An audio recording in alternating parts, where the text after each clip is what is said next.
Lina? Lina, andyan ka lang pala. Ano tong naririnig ko? Totoo ba to?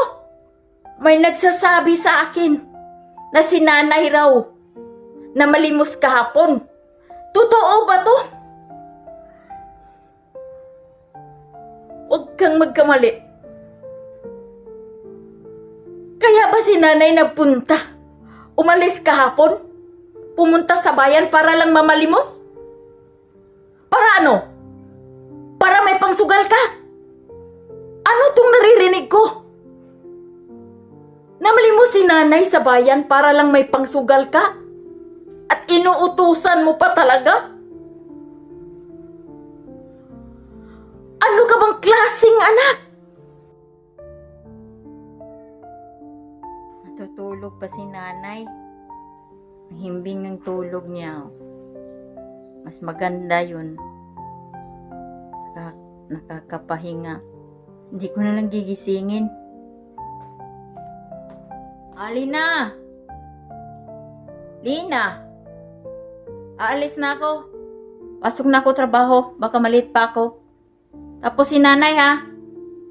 Pagising niya, pakainin mo siya. At pagkatapos kumain, ipainom mo yung gamot niya. Tandaan mo yan. Huwag mong kalimutan. Lina! Naririnig mo ba ako? Oo na. Okay, pakainin ko siya mamaya. At paiinumin ng gamot.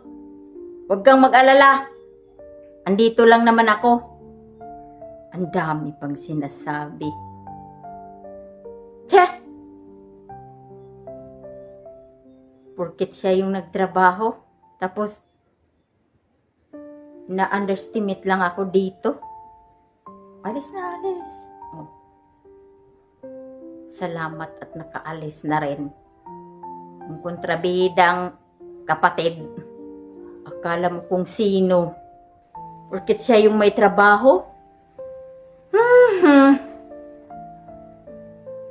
Pero hindi. Hindi pwede, hindi ako umalis ngayon.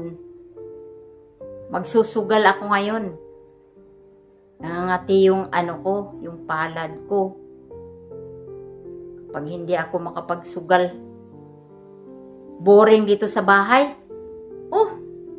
Ayoko dito. Ayoko nga.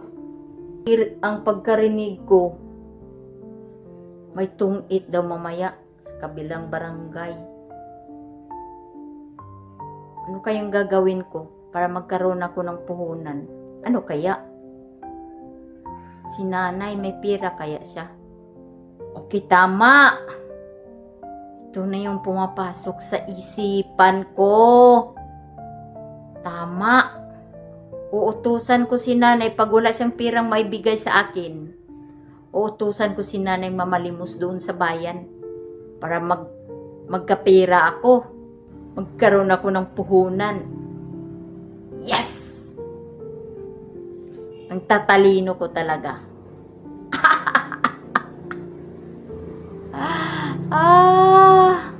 Kaya pa naman ni nanay na mag-isa lang dito sa bahay. Tusan ko si nanay. Punta sa bayan para mamalimos. Pagkatapos kumain. Okay. Yes. Ito na nga. Para may pangpuhunan ako, utusan ko si nanay na mamalimos sa bayan. Nay? Nay?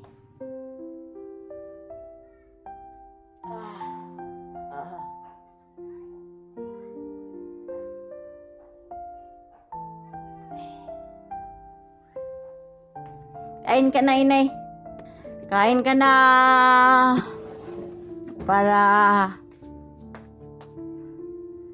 inumin mo yung gamot mo.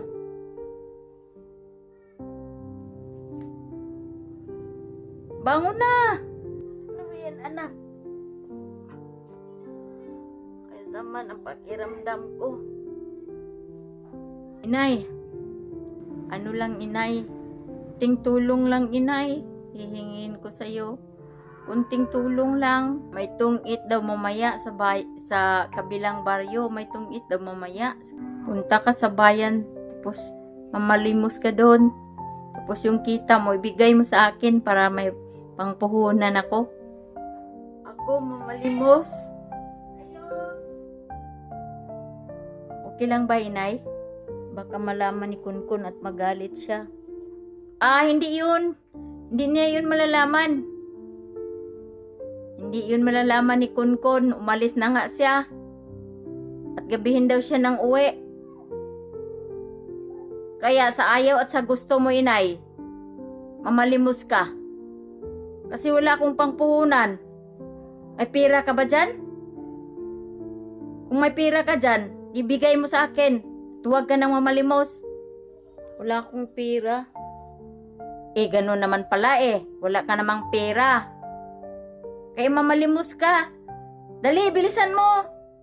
Kumain ka na. Tapos, uminom ka ng gamot. Tapos, at umalis. Punta ng bayan at mamalimos. Huwag kang magtagal doon, inay. Mga 3 oras lang. Tama na yun. Sige, anak. Kung yun ang gusto mo, ipilitin ko para sa'yo. Sige, anak, aalis na ako. Tapos na akong kumain. Tandaan mo huwag mong sasabihin kay Kunkun. Huwag kang mag-alala. Hindi ko sasabihin ni Kunkun. Alis na ako. Sige.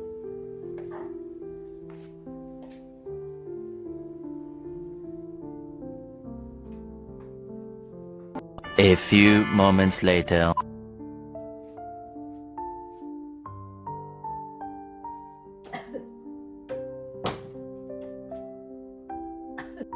Andito ka na pala, inay. Ano na? Ang pirang kinikita ko.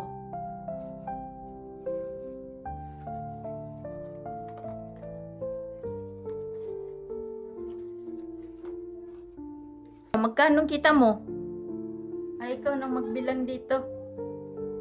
Bigay ko sa'yo to lahat. Okay, tanggapin mo. Ay, salamat. At may pangsugal na ako. Ang bait mo talaga, inay. Sa uulitin, inay Basta, inay, ito ang sasabihin ko. Huwag na huwag kang magkamali. Huwag mong sasabihin kay Kunkun. Sige. Salamat na rin dito. At may puhunan na ako.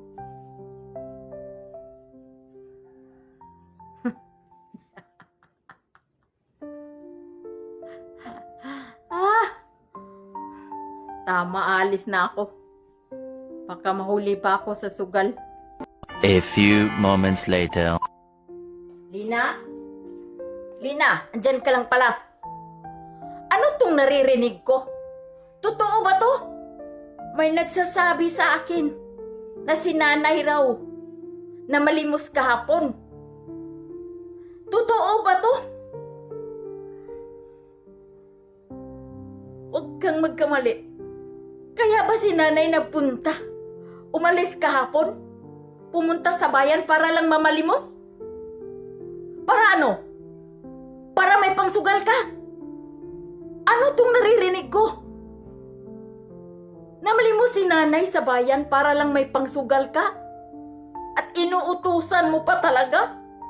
Oo, bakit? Sino nagsabi sa'yo? Nagawa ko lang naman yun kasi wala akong pangpuhunan. Ano ka bang klaseng anak? Nag-iisip ka ba? Nasiraan ka na ba ng bait? Ang bastos-bastos mo. Nagawa mo pa talaga yan sa ina natin? Pinakain ko naman yan Katapos pinainom ng gamot. Ikaw kasi, hindi ka man lang mag-iwan ng pera. Siyempre, nangangailangan din ako ng pera. Paano ba naman ako magkapira? Wala nga akong trabaho. Di ba? Kaya yun, nagawa ko yun. Kasi gusto kong magsugal. Tagabantay ni nanay. Paano ba ako makapaghanap ng trabaho? Ikaw lang naman itong nakatapos sa pag-aaral. Kasi, hindi ko naman gustong mag-aral Kakapagod. Namalimos yung nanay natin para may pangsugal ka. Wala kang hiya. Hindi ka ba nahihiya sa ginagawa mo? Ang daming mga kakilala natin na nandun.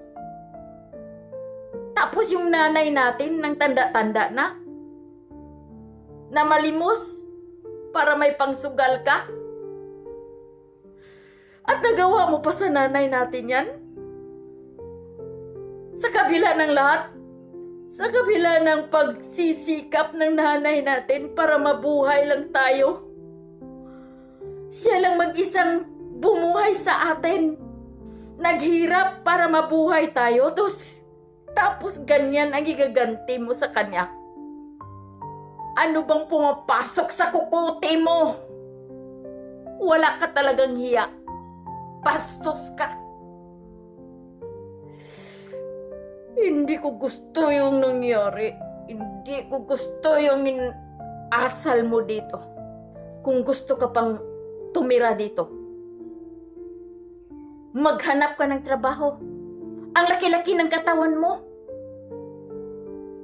Tapos, wala ka nang ginawa dito sa bahay. Palamunin ka lang dito. Tapos yun pang igaganti mo? At sa nanay pa natin talaga? Ano ka bang klaseng anak? Ano bang pumapasok sa kukuti mo? Para ka ng demonyo ha. Para may pangsugal ka. Naririnig mo ba yung sarili mo? Ito, tandaan mo. Umalis ka ngayon. Tapos maghanap ka ng trabaho at huwag kang babalik dito kung hindi ka makahanap ng trabaho. Tandaan mo yan. At huwag na huwag mong uulitin yan na utos-utusan mo yung nanay natin na mamalimos sa bayan. Mahiya ka naman sa sarili mo. Ang laki-laki ng katawan mo. Ginawa mo pang puhunan ng nanay natin. Alis ka na dito. At huwag ka nang magpakita kapag hindi ka nakahanap ng trabaho. Baguhin mo yung sarili mo. At na huwag mong uulitin yan. Kung hindi mo gustong kalimutan kita bilang kapatid. Alis! Bastos mo ah! Kaya nga si nanay nawawala kahapon. Yun pala ang ginawa mo sa kanya. A few moments later.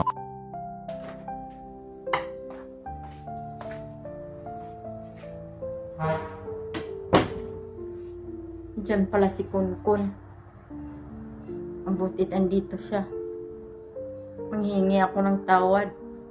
Ang hirap maghanap ng trabaho. Bakit andito ka? Wala akong trabahong nahanap. Manghingi ako ng sorry. Patawarin mo ako. Patawarin niyo ako sa nagawa ko. Hindi ko naman sinasadya yun. Nagawa ko lang naman yun dahil sa sugal. Pero gusto kong baguhin ang sarili ko. Pinagsisihan ko ng lahat. At hindi na talaga yun mauulit. Sorry po. Alam mo ba? Na-miss rin kita kahit ilang araw lang simula ng pag-alis mo. At wag na wag mo yung uulitin ha. Sige, kalimutan na natin yun. Bati na tayo para kay nanay. Okay?